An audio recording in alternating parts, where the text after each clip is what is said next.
که د مرګ نه پس په خپله خوښه ژوند غواړې نو د مرګ نه مخکې د الله تعالی په خوښه ژوند وکړه.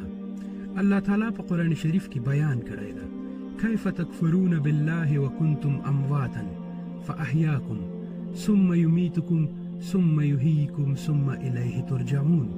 تاسو څنګه د الله تعالی سره د کفر چلند غوره کوئ په داسې حال کې چې تاسو بې روحه وئ او هغه تاسو ته ژوند درکړی او بیا هم هماغه ستاسو ساه اخلي او د دوم ځل دپاره ژوند درکوي او بیا هم د هغه په لور ګرځېدل دي. پرون هم الله او د الله نظام و، نن هم الله او د الله نظام دی، سبا به هم الله او د الله نظام وي. زه به مرم، ته به مرې، پاچا به مري، ګدا به مري، ټول به مري، د ذره ذره حساب به کېږي. رسول الله صلی الله علیه وسلم فرمایي ډېر په تېروتنه کې مړ شو هغه څوک چې الله یې ناراضه کړو او لاړ، او ډېر په تاوان کې مړ شو هغه څوک چې الله یې ناراضه کړو او لاړ. الله تعالی به په ورځ د قیامت باندې فرمایي چېرته دي هغه پاچایان او چېرته دي هغه ظالمان قاتلان او چېرته دي هغه تکبر کوونکي.